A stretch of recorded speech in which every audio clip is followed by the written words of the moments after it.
В эфире телеканала «Якутия-24». Главные события уходящего дня. В студии Алексей Соколов. Здравствуйте. На двух депутатов Илтумен возбуждено уголовное дело. Следователи ходатайствуют о мере пресечения подозреваемых. Крупное ДТП в Якутске. Погиб водитель и пострадали дети. Первый концентрат новой шахты Денисовская. Сегодня в Нерюнгри состоялся официальный запуск объекта. СОХ Аланхо быть в Алдане продолжает подготовку к предстоящему национальному празднику. 3 вектора развития экономики в Мирнинском районе утвердили программу социально-экономического развития.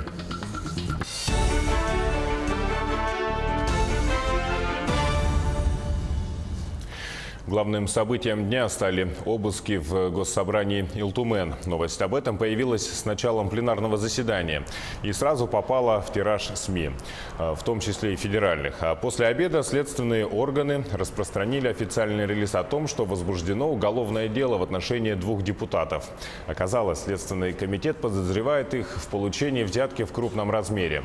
Как сообщили ТАСС в республиканском МВД, депутаты получили взятку от руководителя акционерного общества в обмен на содействие в решении вопросов предприятия. В пресс-службе Илтумен не подтверждает и не опровергает эту информацию, заявляя, что все идет в рабочем порядке. Фамилии подозреваемых в силовых ведомствах не называют. Как ожидается, завтра суд рассмотрит ходатайство о мере пресечения для подозреваемых. И вот как комментируют в якутском парламенте произошедшие депутаты. Это буквально за несколько минут перед пленарным заседанием началось, поэтому мы фактически в неведении, в чем там вопрос и так далее. Единая Россия в целом борется с коррумпированными своими членами партии, но в отношении депутатов, которых мы полной информации не имеем, если будет подтвержден факт возбуждения уголовного дела, соответственно, уставом партии членства данных товарищей будет приостановлено, но в отношении виновности и невиновности это уже примет решение суд.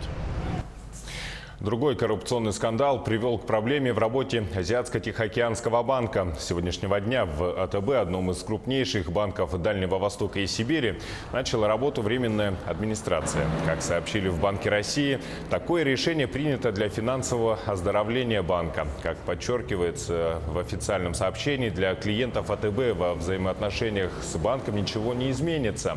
Банк продолжает работать в обычном режиме. Между тем, как сообщает сегодня газета «Коммерсант», арестован совладелец Азиатско-Тихоокеанского банка Андрей Вдовин. Банкиру инкриминирует особо крупное мошенничество. По версии следствия, Вдовин причастен к хищению в общей сложности 13 миллионов долларов. В настоящее время в ВТБ работает временная администрация Фонда консолидации банковского сектора, основными задачами которой является обеспечение непрерывности деятельности этой кредитной организации, оценки его активов и обязательств и проведение его докапитализации в кратчайшие сроки. Сегодня в Якутске погиб водитель легкового автомобиля. Тройное дорожно-транспортное происшествие произошло на 7-м километре Сергелякского шоссе. Столкнулись RAV4, Toyota Vitz и Nissan Tiida. Водитель Ниссана погиб на месте аварии. Ранены еще 5 человек, в том числе 2 детей, сообщили в пресс-службе ГИБДД по Якутии. По предварительным данным, водитель автомашины Nissan Tiida, следуя со стороны птицефабрики, на большой скорости выехал на полосу встречного движения, где и произошло столкновение.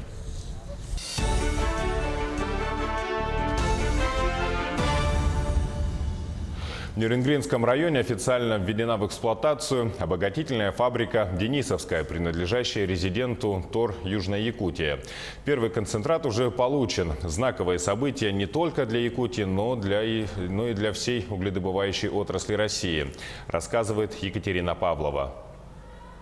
Угольная компания «Колмар» сегодня запускает 6-миллионную обогатительную фабрику полного цикла «Денисовская», построенную в сжатые сроки в Нерюнгринском районе Якутии на Денисовском месторождении. От начала проектирования до открытия фабрики прошло меньше года, а сегодня фабрика дает первый концентрат. Это действительно беспрецедентный рекорд строительства обогатительной фабрики при таких тяжелых климатических условиях.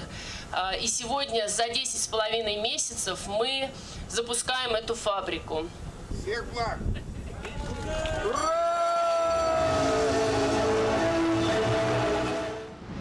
Фабрика «Денисовская» – это яркий пример плодотворного сотрудничества специалистов России и Китая. Совместная работа велась на всех стадиях продвижения проекта. Для переработки углей здесь впервые в России применена технология, разработанная пекинской компанией машины и оборудования «Авик Мэйлин», где замкнутый цикл водно-шламовой системы фабрики позволяет исключить применение наружных шламовых отстойников, а соответственно исключает и негативное воздействие на окружающую среду. Это денисовские проекты для нас только первые. Это первый. Мы сейчас уже начали проектировать следующий, Инаклинский второй. И он будет такой же объем, как денисовские фабрика. Реализация стратегии позволит довести общий объем добычи и переработки на всех предприятиях «Колмар» до 20 миллионов тонн, благодаря чему «Колмар» войдет в пятерку крупнейших угольных компаний России к 2021 году. И такому предприятию не обойтись без новых специалистов. Компании нужно людей за ближайшие 3 года порядка 4000 человек.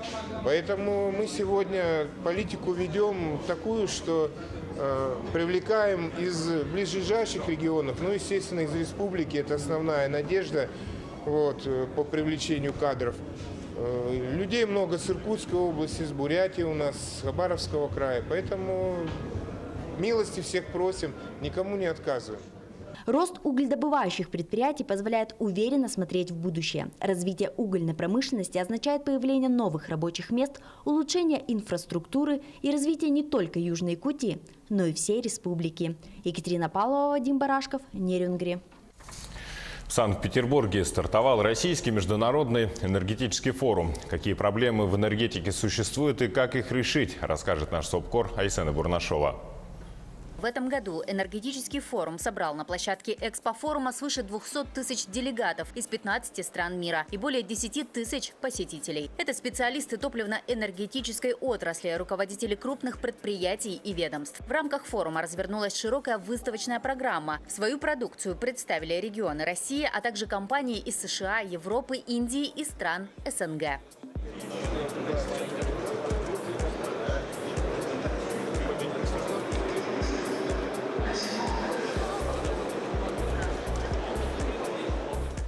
Энергетика должна обеспечивать производство энергии путем преобразования первичной природной энергии на вторичную, например, в электрическую или тепловую. Традиционной и значимой отраслью в России является топливная энергетика. Именно ей на форуме и было уделено особое внимание. На пленарном заседании вместе с преимуществами добываемого сырья выявили и проблемы, которые необходимо устранить в кратчайшие сроки.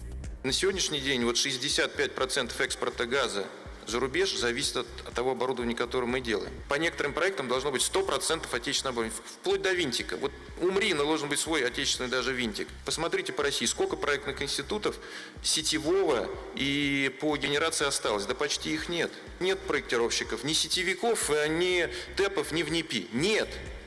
Энергетика в России – это одна из ведущих отраслей экономики государства. Но ввод новых энергетических мощностей сокращается. При этом износ оборудования станций достигает угрожающих размеров. На заседании также озвучили и другую проблему энергетического комплекса – высокую стоимость, куда включена и цена за модернизацию станций. Ежемесячная прибыль ветряной станции насчитывает 2 миллиона рублей, солнечной – 3. Когда обсуждали модернизацию, потребители говорят: почему же вы не делаете это за счет конкурентных механизмов? За 119 тысяч рублей в месяц невозможно модернизироваться. Это просто невозможно.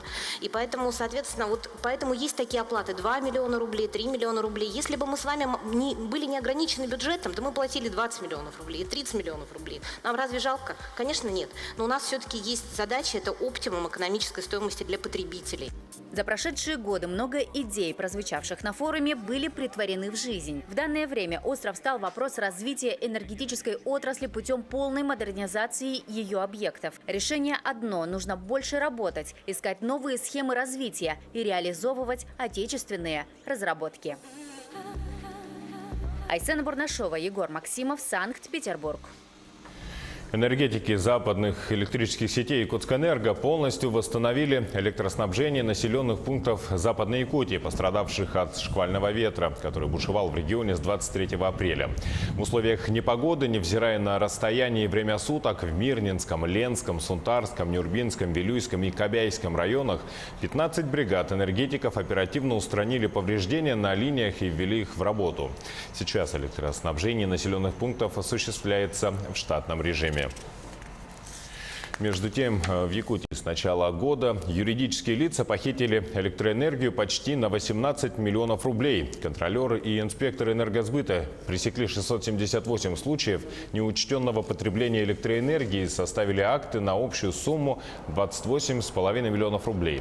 В досудебном порядке нарушители уже возместили 14,5 миллионов. Как отмечают в энергокомпании, в бытовом секторе было выявлено 517 нарушений. Общая сумма начислений по актам превысила 10 миллионов рублей.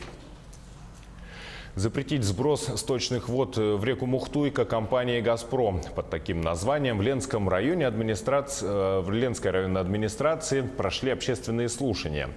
Общественный совет, который был создан для контроля этого вопроса, в течение недели разбирался в проблеме.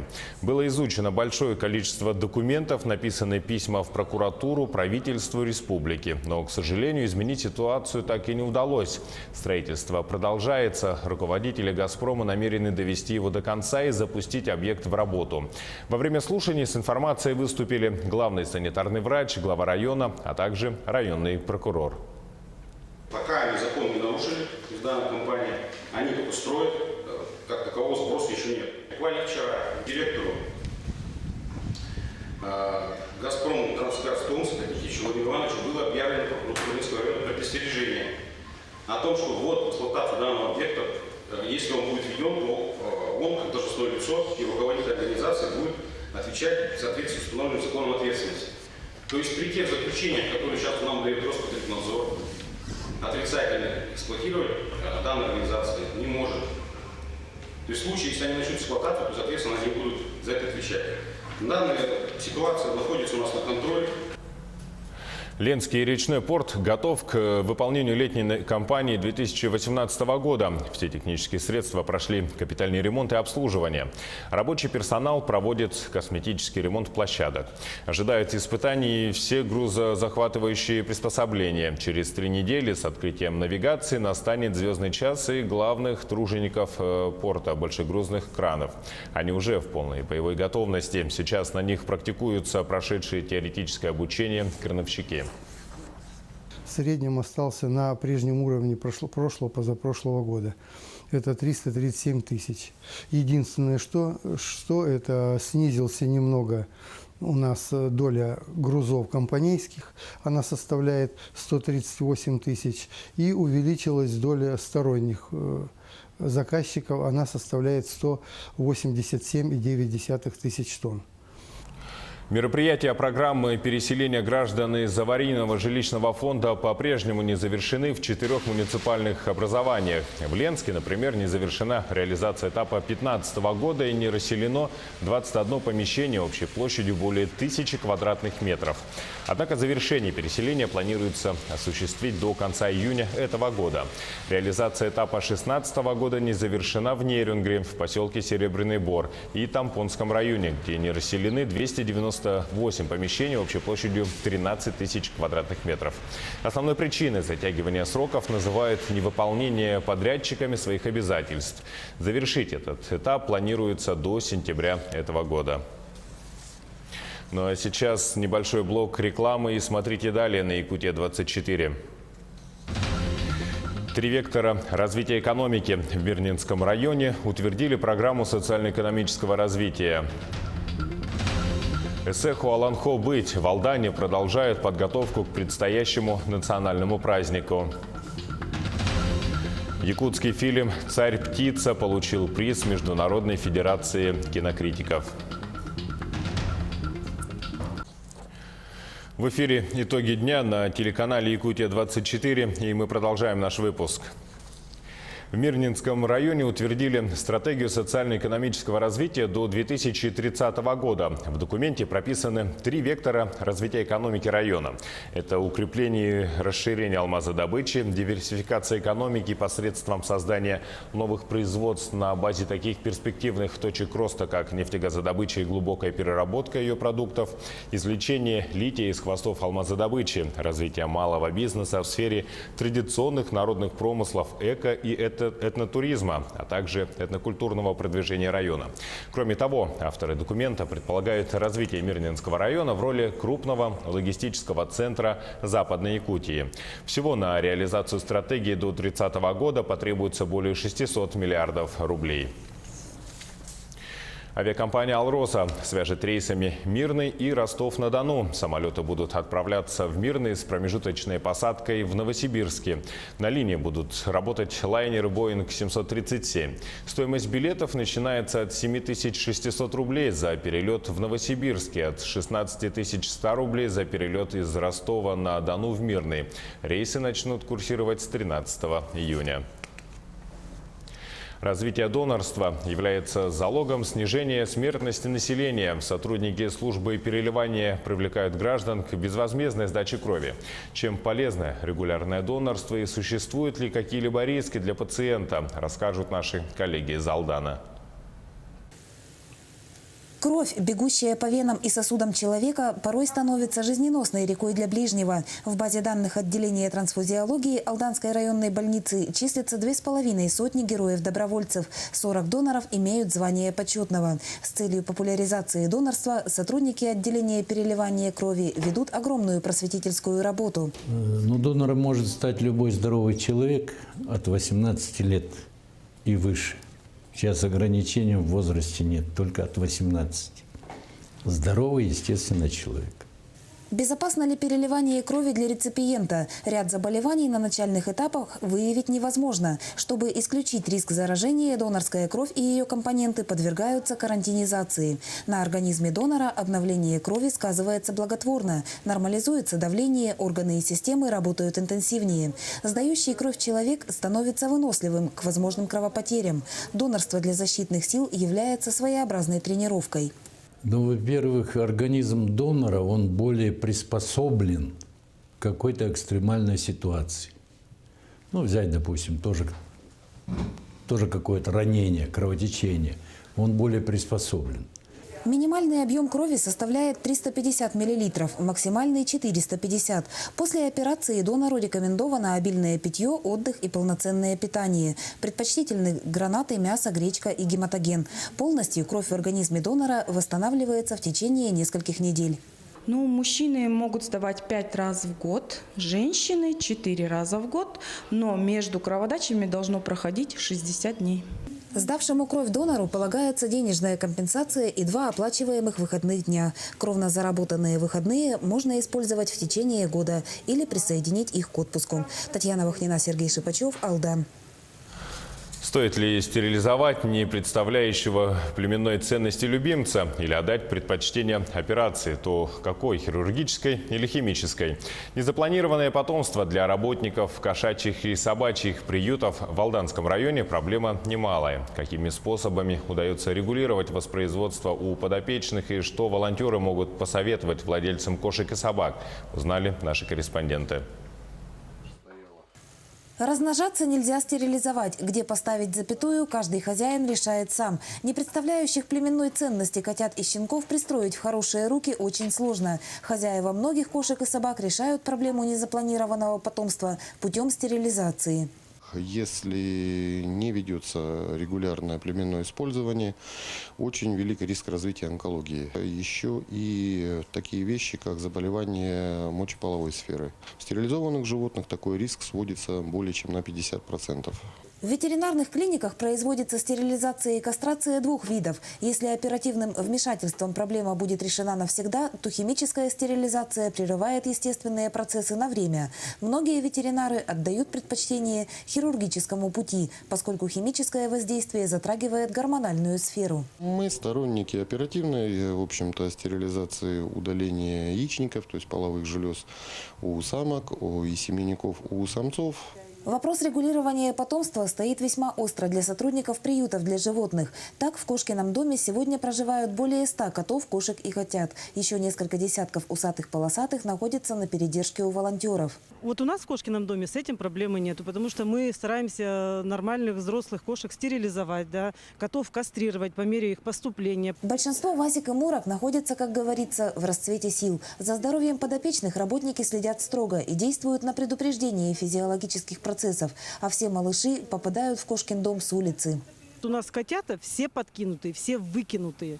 Ни одного у нас котенка, который бы родился именно от того, что в Кошкином доме, да, произошло вот это вот. Некоторым почему-то проще пристроить щенка или котенка в ближайший подъезд, нежели потратиться на операцию. Нежелание многих хозяев стерилизовать любимцев является одной из причин увеличивающегося количества бездомных животных. Татьяна Вахнина, Сергей Шипачев, Алдан. Эсэху Аланхо в Алданском районе быть. Организационные вопросы по проведению мероприятия затянулись из-за решения проблем финансирования. Объяснение этому – оптимизация и повышение эффективности расходов республиканского бюджета. Об этом рассказали после совещания в правительстве республики. Но несмотря на трудности, алданцы не останавливали подготовку и продолжали работу. В штатном режиме готовятся места размещения, питания гостей и участников. Объявлен конкурс на ремонт подъездных дорог к месту проведения масштабного события. На днях министр молодежной и семейной политики Иван Луцкан подписал договор о привлечении в Алданский район бойцов студенческих строительных отрядов для участия в подготовке к празднику. Свыше 1,5 миллиона персональных поздравлений главы государства доставит Почта России ветеранам Великой Отечественной войны и труженикам тыла. В пресс-службе предприятия отметили, что поздравления уже поступили для доставки во все филиалы почты. При отсутствии ветеранов по указанным адресам Почта России и Пенсионный фонд будут вести совместную работу по уточнению адресных данных получателей. В случае смены места жительства поздравления будут доставлены ветеранам на новые адреса в пределах страны.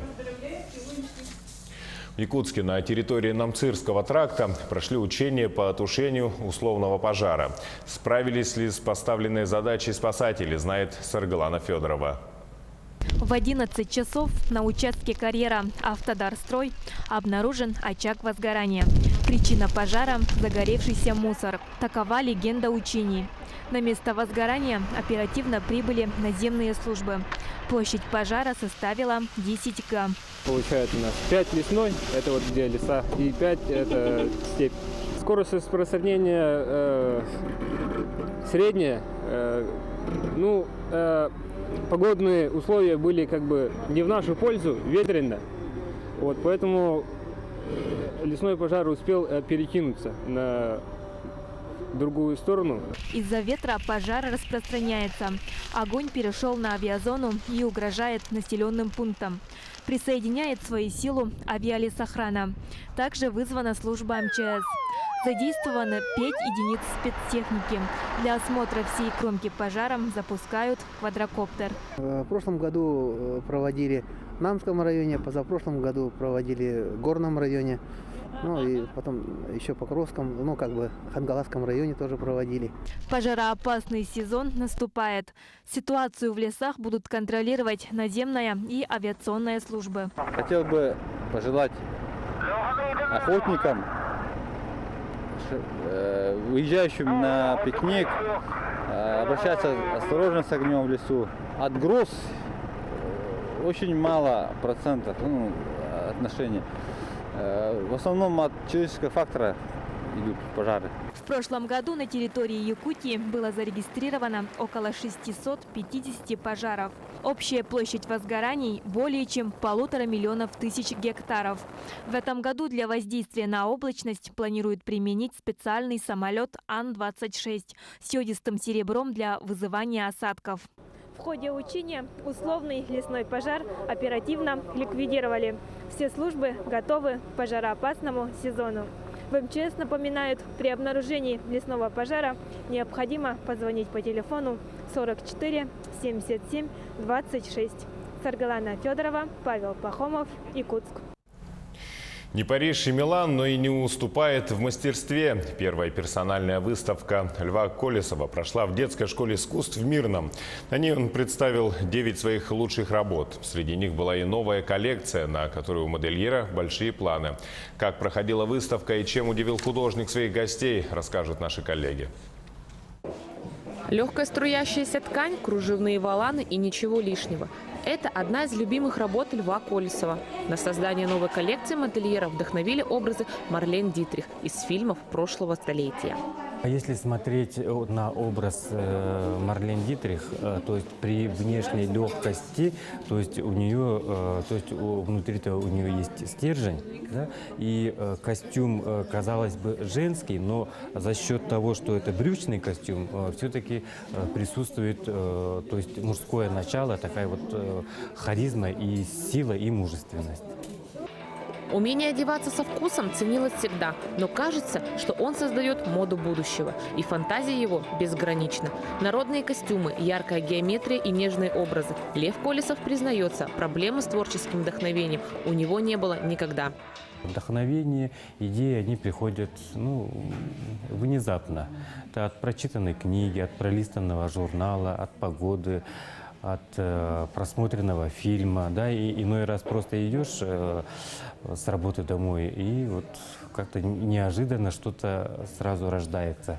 Персональная выставка арт-моды Льва Колесова в Мирном состоялась впервые. Модельер представил 9 лучших работ, которые создавал на протяжении 10 лет.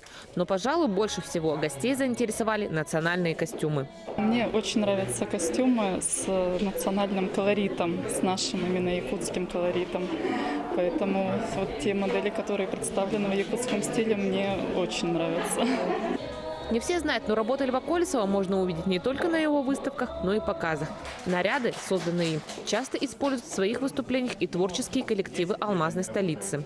У нас, в нашем ансамбле ИИ ДК «Алмаз», есть костюм от Льва Колесова. И в этом костюме платье, которое очень красивое, вышитое бисером, мы чувствуем себя очень уверенно и поем самые такие песни, которые вот восславляют нашу республику Саха-Якутия. Побывать на выставке модельера каждый желающий сможет до 10 мая в картинной галерее детской школы искусств. Представленные здесь образы стартовые. Вскоре их создатель планирует выпустить целую линейку одежды, которую позже смогут приобрести модницы. Злата Курбанова, Артур Голиков, телеканал «Алмазный край». Якутский фильм «Царь-птица» режиссера Эдуарда Новикова получил приз Международной федерации кинокритиков на 40-м Московском международном кинофестивале. Фильм также получил приз по результатам рейтингового регионального голосования Федерации киноклубов России. Якутский фильм «Царь-птица» рассказывает о 30-х годах 20 века. Это история о том, как дикий орел, который считается священной птицей, залетает в дом к двум людям. Хозяева не выгоняет его, а наоборот начинают подкармливать. На фоне этой ситуации разворачивается целая психологическая история о человеческих отношениях. Якутия-24 следит за развитием событий. Оставайтесь с нами на нашем телеканале. Удачи вам!